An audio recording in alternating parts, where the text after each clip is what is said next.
This podcast is a proud member of the UUOP network.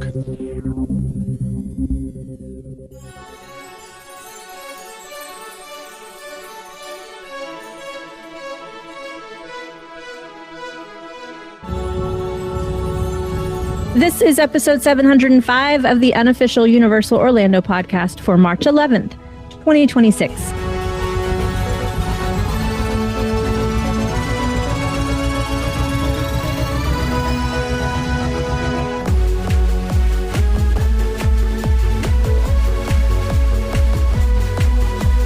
I am your host for today. I'm Michelle, and I'm here with Tracy and Lee, but no Chris. No, alas. He's on babysitting duty. He had to go do father things. Yes. So we shall forgive him this one time. All right. Well, this one's going to be fun regardless. Chris is here in spirit and in words because he has sent us everything we need from him. We are going to be scoring Transformers The Ride 3D, so another ride ranking. And we're going to judge, as usual, its facade, story, whether it's worth the average weight, the queue, and the overall ride experience, and that is out of 10. You see, I've got it all in there now instead of everyone going, hang on, is this out of 5? What are we ranking these things? We've done so many of these, it took me until now. Let me go back and make sure. Now, are we sure it's out of 10? Because I'm Yes, pretty it is. sure Shut we up. normally do it out of 5. No, it is I out don't of remember 10. scoring anything over a 5. No, So, well, that doesn't mean that doesn't mean anything. Oh, Lord. All right. Here we go. Transformers The Ride 3D. Let's start with the facade. Lee, since I know you're dying to talk, doesn't sound like tell Lee. us, what are you ranking I it? love how she didn't say, Lee, I know how you're dying to talk about this. She just said, I know you're dying Exactly. to talk. You're dying to You talk. see, you got the I'm gonna extra give you words the in floor already. because I know you want it. So if you guys scroll down, I did actually I've put got an it right image in front up of there. me. We're not stupid. It's interesting, actually. I was thinking about this today, not specifically this ride, but just facades for rides in general. And there's not many that I would class as top tier anywhere, quite honestly, especially Universal. It's going to be interesting when we eventually get onto Epic, because I feel like, especially in studios, a lot of these are kind of just shoved into places rather than purpose-built, which actually this one is, but it's still just a big grey box. Really, it's a big grey box with some letters and stuff on it, but it has something that not many other rides have, and that is a big Optimus Prime on the top. I've said this to Tracy so many times. Where do you get those things made? At the Optimus Prime shop, obviously. It's like, I'd love to have the company on speed dial go, we need a 50-foot Optimus Prime, please. And how do they transport that? In pieces, probably. Probably not. Yeah. So yeah, it's kind of bland as a facade goes, but that Optimus Prime, it's got to get extra points for that. So I'm going to give it a 6. All right. Well, then what did Chris have to say? So Chris said Chris said for the facade, he is giving it a 3. The fact that there's a giant Megatron. Wow, Chris, you're sacked. Whoa. Wow. The fact that there is a giant Megatron is what gets it up there. That's what she said. Wow. I mean, the fact that it's Optimus Prime for a start, aside from that, not much going on. So he gave it a 3.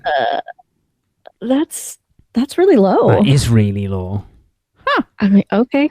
Well, since I got some things to say, I'll give mine. So let me talk it out real fast though, because I don't actually have a number in my head. Okay. As I was thinking about this earlier as well, kind of along the same lines as you, right, Lee? Like it is just a big gray box. Yeah.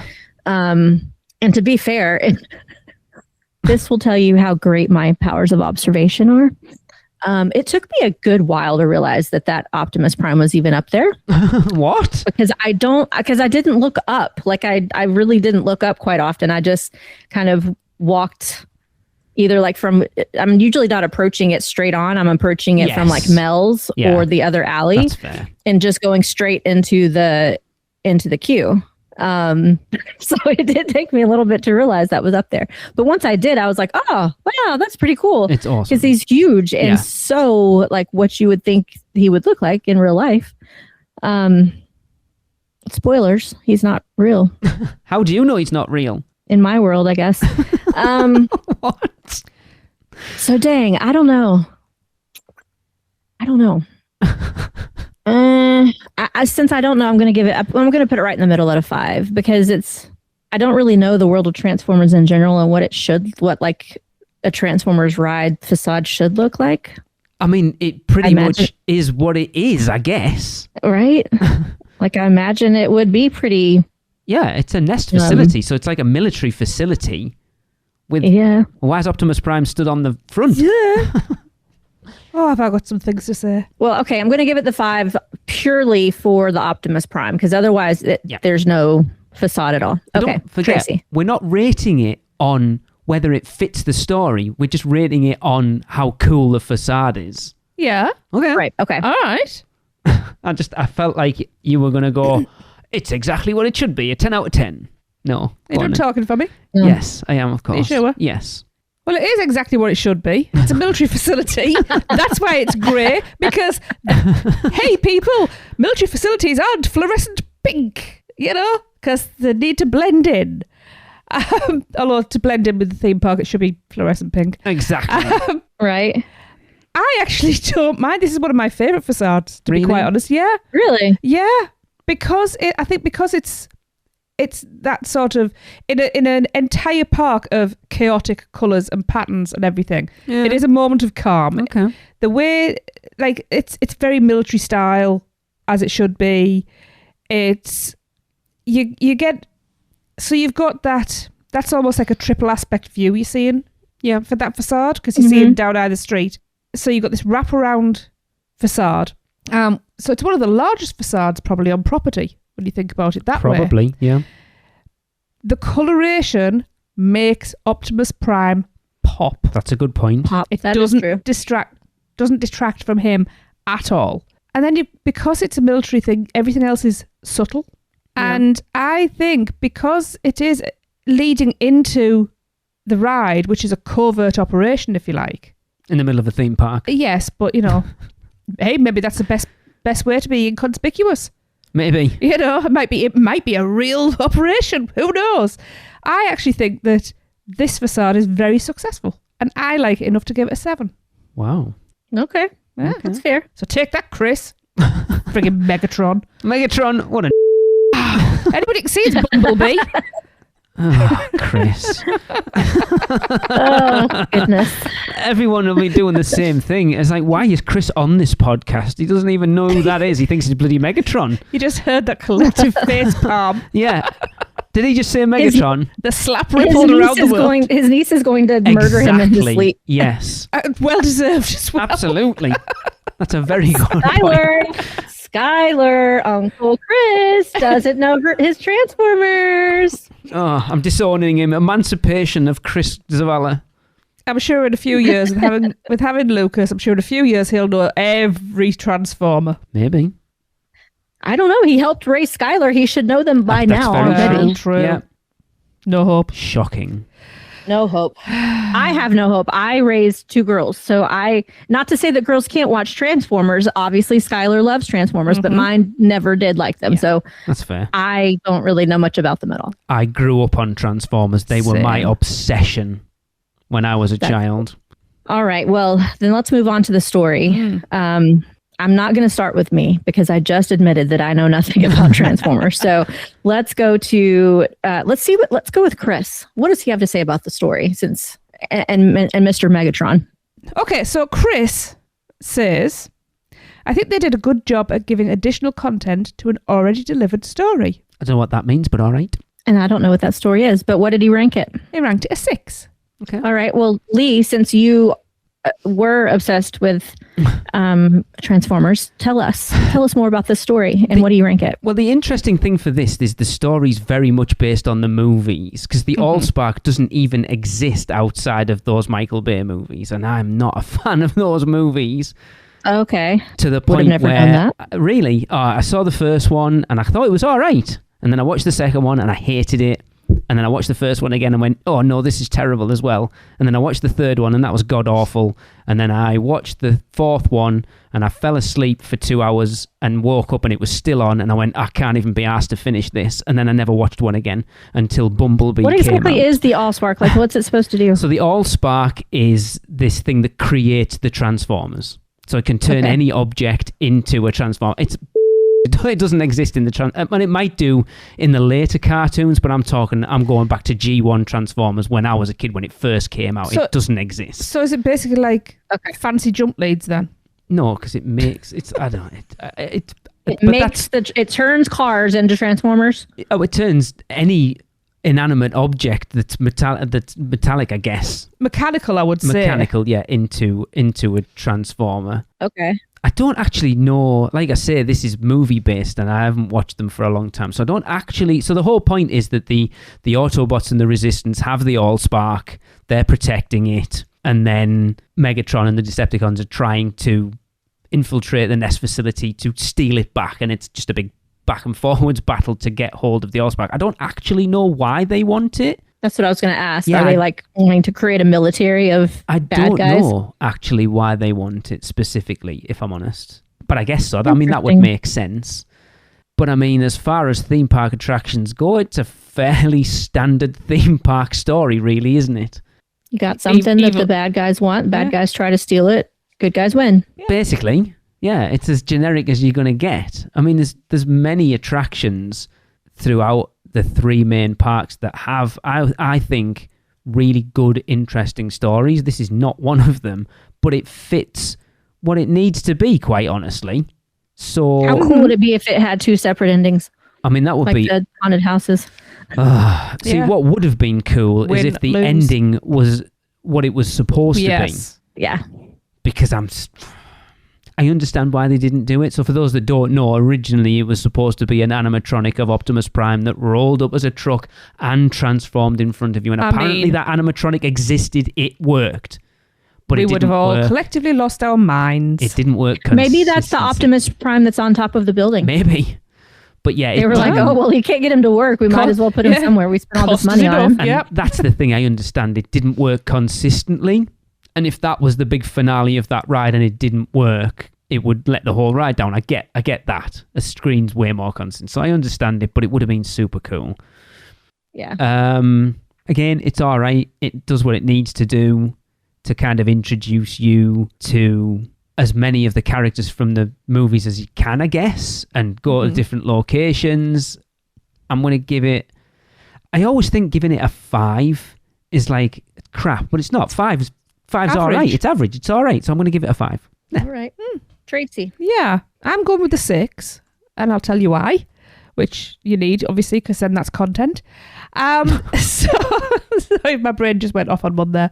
I think it's a pretty solid story, and what I like about it is you don't have to have prior knowledge of Transformers to enjoy it. That's a good point. You can follow this. True. Yeah, you can follow this story regardless. So even if you've only seen like you said, Lee, as a child, the G1 Transformers, if that's all you've seen, you're still good, or if you're the massive Michael Bay fan, it doesn't matter. If you're interested in this ride and cool Autobots and all that doodad stuff, so my brain is not functioning tonight. I'm gathering. Then you're going to enjoy it. And, you go in, anybody can enjoy that ride. Yeah, because it's a romp. Who doesn't like big robots? Exactly. And yeah, just the fact that you're moving about as well. You're not just statically watching a movie. You're part of it. You're in the thick of the action. You are an integral part of the action, actually. That is very true. So regardless of your knowledge and experience of Transformers, you will be invested in that ride and you'll have fun. And I think the story is very successful because it is very cohesive. It's a very clear story. So actually, maybe it should be more than a 6, but I've said 6. I'm sticking with that. Okay. Yeah. Okay. Well, I'm glad I'm going last because you guys have both said some really good points that have made this a 7 for me. Wow.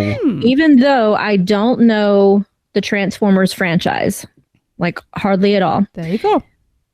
You just made a really good point that I personally, as well as my family, my entire family of girls who do not know anything about Transformers, always love this ride and always have. Like, There's never been a time where we've gotten off this attraction and been like, oh, that sucked. Yeah. Not once. We're always laughing. We've never been confused.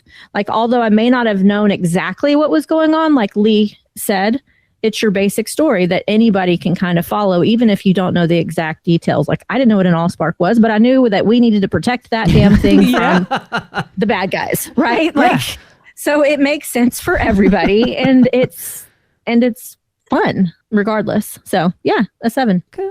It's interesting. I'm going to get some hate for some statement I'm going to make at some point through this episode. I know that. But I don't care. Oh, no. No, you never care. I wish to go to Universal Studios Singapore. Hello, I'm Steven Spielberg. Ride the movies at Universal Studios Singapore. A spectacular destination for the people of the region and the people of the world. Where can our vacation wizards take you? Just tap the port key at portkeyvacations.com and let the magic begin. All right, let's go on to the third area, and that is whether or not it is worth the average wait. And the average wait is 51 minutes. Which it generally, on busy days, it's most of the time quite high up there. I've never waited that long, but then again, is that because even you won't without Express get in line for it when it's that long, or Express? and see, that's what I was going to say. Is I always either see it really high and I'm like, no, screw that, or it's really low and I'm like, let's go hit Transformers. Yeah. There's never like that in between where I'm like, I don't know. Do I want to wait that long? For me, it's always been one or the other. So I guess average, that makes sense. All right. I'm going to start first on this one. So according to that given time of it being an average wait of 51 minutes, see, I would give 2 different answers based on whether it's me who has had the privilege of going a lot versus bringing someone who hasn't been very often. The question is how do you rate how much that ride is worth a wait of 51 minutes? That's tough. I'm going to put that at like a 4. It is a tough one, actually. I would never wait that long. No.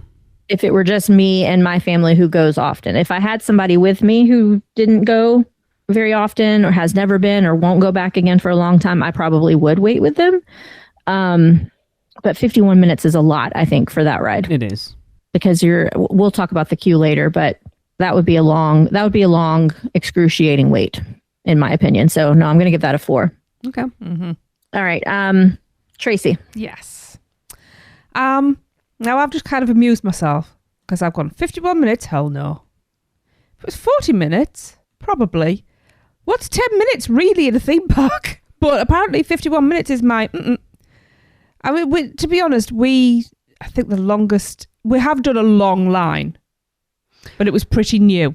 The difference is the posted wait time isn't always how long you wait. So it's because we don't time them. You might get in line for it at half an hour and wait 45 minutes. So we probably don't actually know what the longest we waited is.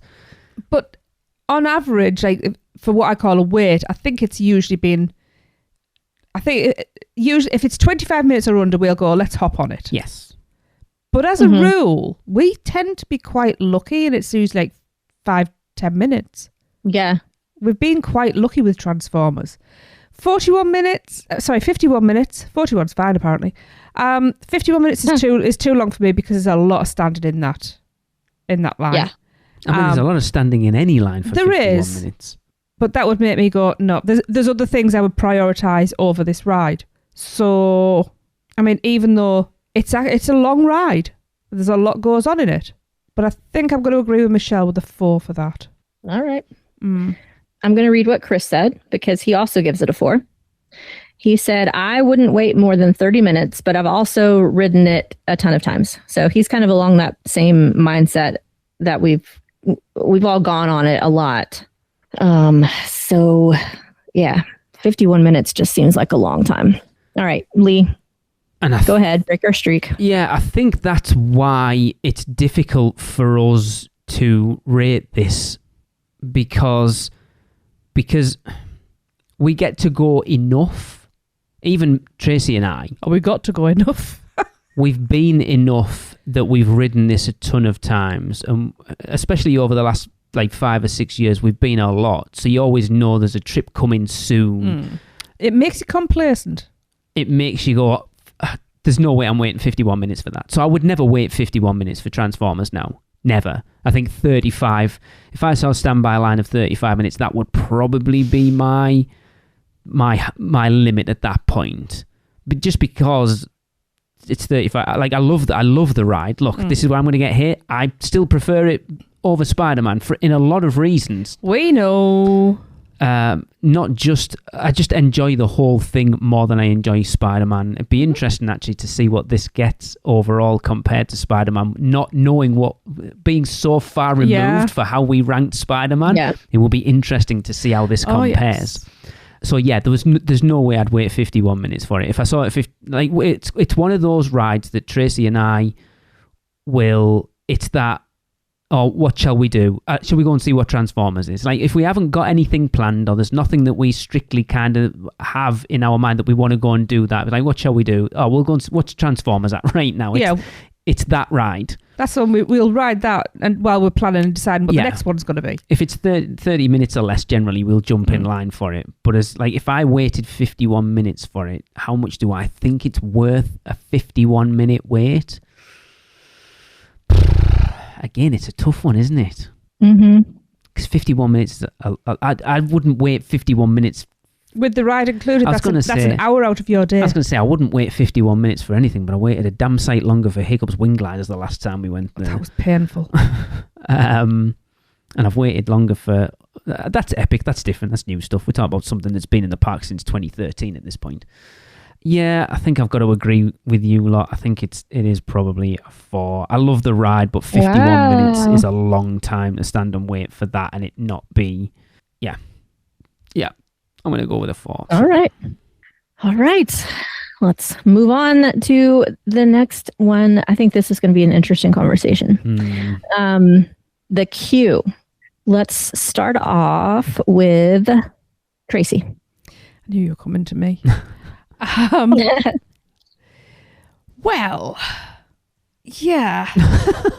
I know somebody's going to disagree with me. It's a queue. It's got lots of switchbacks. It's got a couple of cool things to look at. Otherwise, it's all knobs and buttons that don't actually do anything. But and knobs. That's usually who's in line. That I just look at and think, all the kids that have just picked their noses and then pressed those buttons. Yummy. Or people have coughed into the hands, and I've seen some stuff in there that makes me not want to touch anything in that queue. I've seen bare feet on the handrails. It's what? Oh yeah, gross. Okay. Wow. It's a germaphobe's paradise. That the first couple of times you go through it, it's cool. It's all the shiny bells and whistles, and then you start going through, and it's like occasionally you'll get a bit of a transformer. And the screen's telling you the story, which, to be honest, if you're in a queue that's 51 minutes, you're not going to hear much of what's going on, and you might not be close enough to read the subtitles on the screen. There's worse queues. There's better queues. I'm really trying to work out which of two numbers I've got in my head it's going to be, because it's not a queue that I'm excited to get in line for. And I can't do a 0.5 because Lee doesn't allow that. I know what she's going to go for. No, I don't. I was going to say, do you? Because I don't. I think you do. I think I do. I'm going to sit right in the middle and go 5. Oh, I didn't. What do you think I was saying? A 4? Yeah. I read your mind, which is why I went 5, just to prove you wrong. Well, Chris's is all right. Oh, you said something about Chris's. You want to read his? Yeah, Chris has said lots of cool things to look at and has AC and gave it a 7.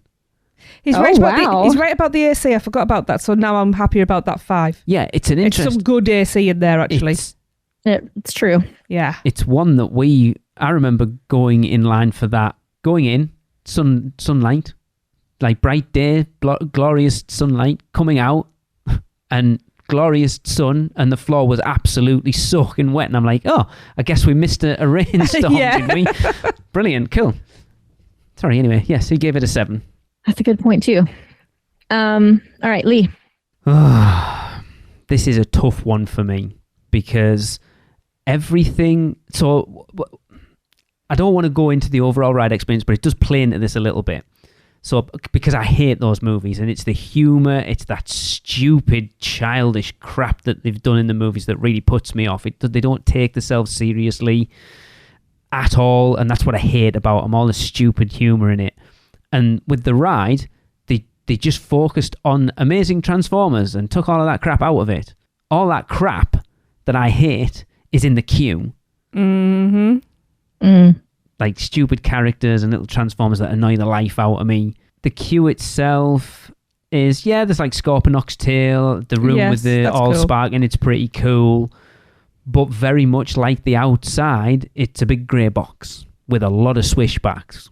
And if you were in there in that 51-minute wait, it would be rammed shoulder to shoulder in there, and it would be claustrophobic as hell. Yes, that's true. So, as Tracy pointed out, it's not the worst queue. It's not the best queue. It has... I'm trying to convince myself of something right now because I'm still not sure where I stand on this. It's all right, but there's not... Other than the TV screens... There's not actually a lot to it. I do like the Decepticon and like Autobot symbols spray painted on the walls. I kind of love them. But that's just me, just being a Transformers fan. Like, other than the Allspark and the Scorponok's tail, there's not a lot to kind of entertain you in that queue. And if you get stuck in it where it's not moving, you will see those videos over and over and over and over again. I think I agree with Tracy. I think it's not a bad queue. It's not a great queue, but it's all right. It does kind of what it needs to do. So I'm going to give it a 5 as well. It's a tough one, isn't it? Because it's not, other than the actual ride itself, the rest of it is kind of just... Yeah, you guys didn't do even anything to convince me either way, so I'm still stuck as well. All right, I got to talk it out again. Sorry, listeners. No, that's fine. Go for it. This is what people like. People love the fact that we do talk it out and get to the point that you need to get to, because sometimes that's what you need to get to do. No, sometimes we do. Yeah. All right, so things I like about it. I do like the AC unless I am already cold, like I got caught in a rainstorm and I'm trying to get to the closest place that's indoors, and it happens to be Transformers. And then I'm freezing inside. Which has happened. So the AC 9 times out of 10 is a good thing. I actually like all those little knobs to play with. I mean, that's the first time we've ever said that, isn't it, Michelle? Okay. I like playing with switches and flipping things. It's fun. Okay. So I do have fun with that. I wouldn't say fun. I mean, it's something to do, I guess. It's not, I'm not like, yay! Michelle, you're not helping the case. That would just be weird. It would be, but I need to see that now.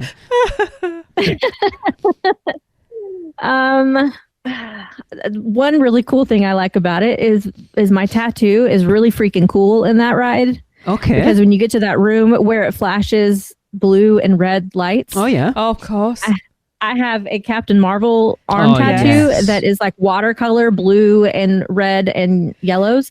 And so in that light, my tattoo like lights up different, like blue. Is very cool. Kind of like that old school 3D effect that you used to get with the red and blue glasses. Yeah, that's cool. Yeah. The last time we were there, Audrey pointed out, she's like, Michelle, look at your tattoo. And I was like, oh my God. Awesome. So we did take a video, which we can post, but that's a weird one. So I do like that one.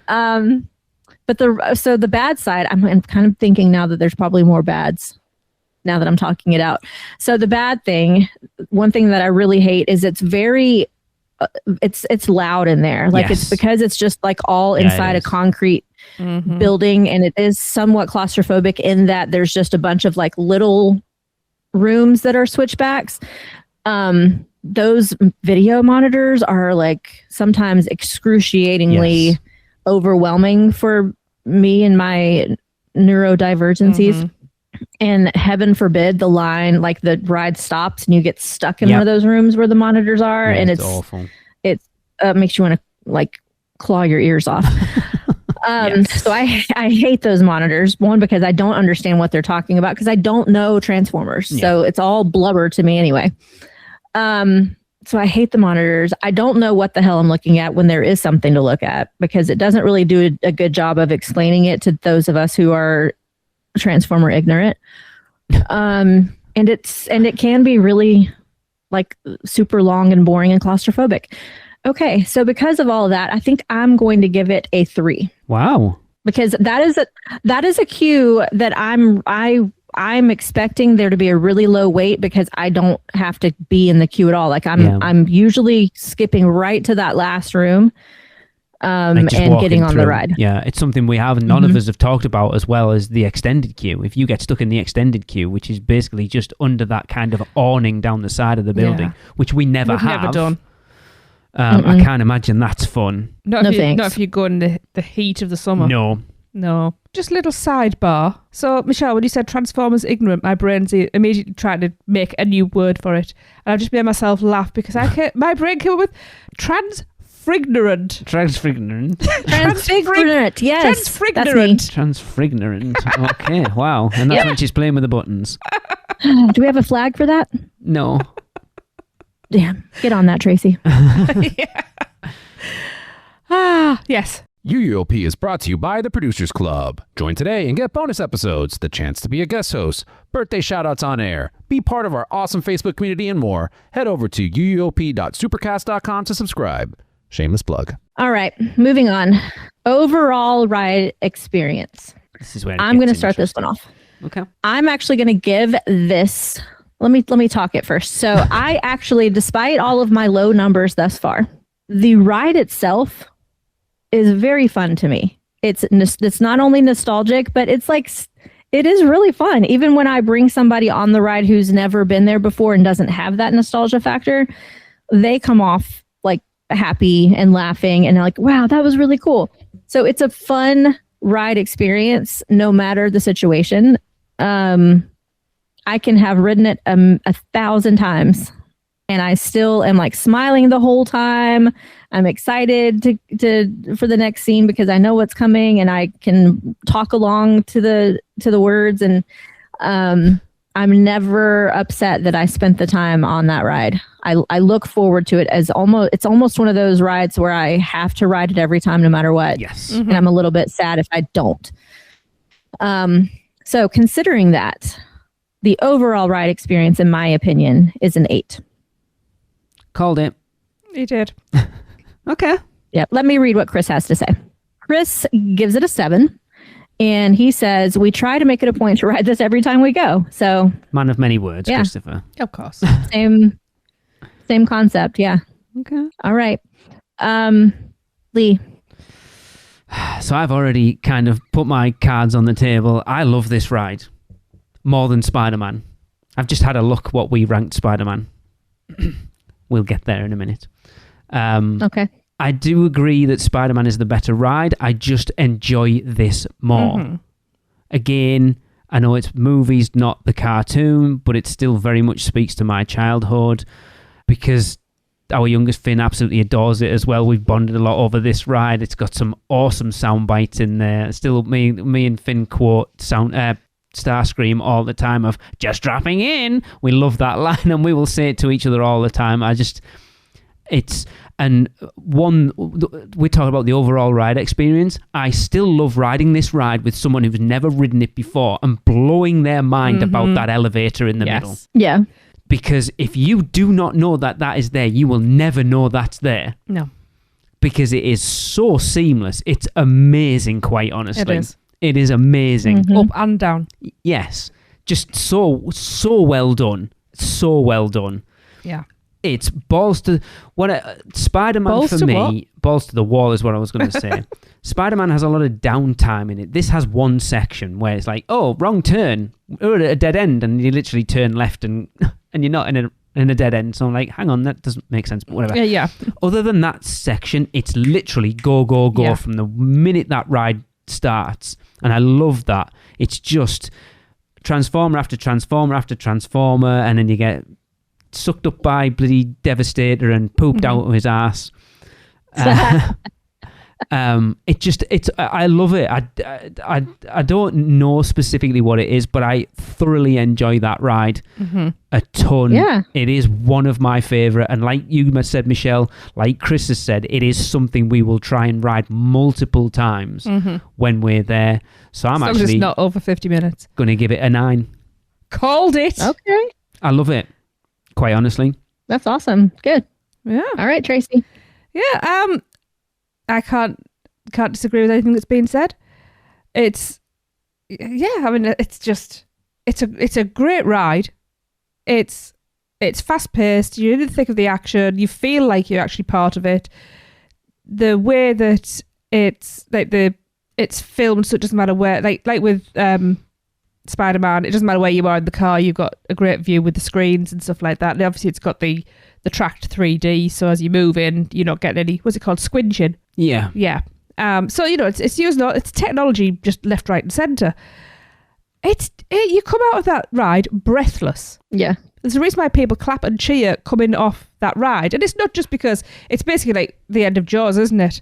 What's he Call say? off the Marines, we're coming home. Yeah, it's that whole yes, we survived this camaraderie. Everybody's whooping and cheering. You have an absolute blast on that ride. And you come off, like I say, you're knackered, you've been bounced around, you've been up and down elevator. You've been flicking buttons. I mean, you're well in. Like I said, we do try to ride this as much as we can. It's so much fun. And I am giving that an 8. An 8? Yeah. Okay. Yay. And it's one of those things as well. They managed to put a slow-mo section in the middle of it, and it doesn't feel out of place. No. I actually really love the slow-mo section. And when it speeds back up, there's like this weird like rev-up car sound effect that just, I don't know, it gets your adrenaline kicking. I love it. I quite honestly do. And again, I know a lot of people crap on it because it's just Spider-Man, but not as good. I completely disagree. I love it. Yeah, they're totally different rides to me. Which is why I'm very disappointed with the score that it's got. Hang on. Uh-oh. So our overall ride ranking score for Transformers The Ride 3D is 113 out of a possible 200. Yeek. Which... that's pretty low. Yeah. Exactly. I think it's the queue. And the Facade.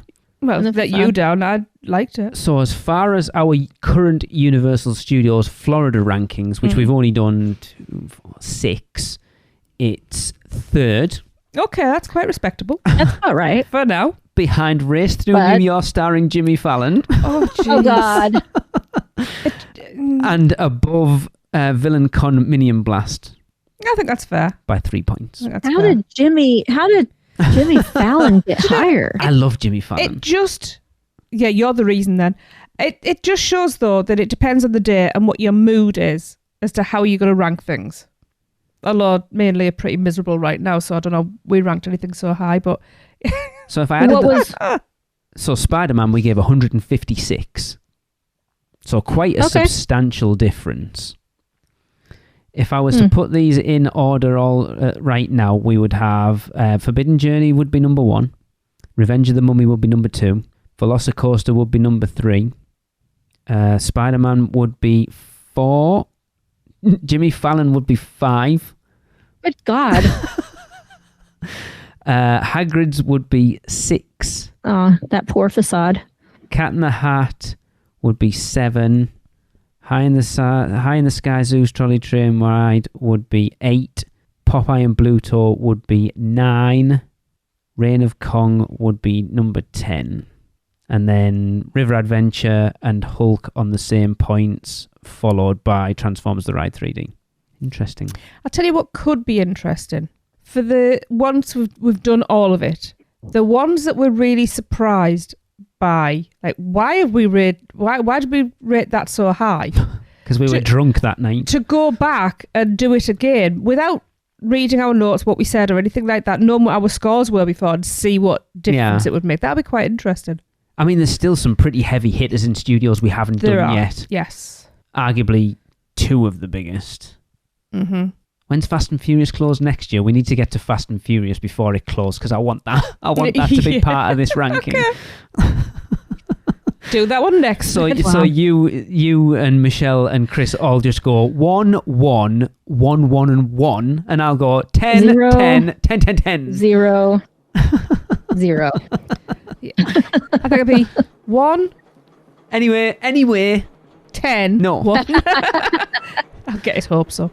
All right. Well, that was fun. Yes. That is going to wrap up this podcast. So for now, don't forget, we want you to try the 3 cones at Epic Universe's Isle of Burke, rate each one out of 5, and send those recordings to podcast@uuopodcast.com. And we will see you next week for our next news show. See you then. That's the end of another Stella episode of UUOP.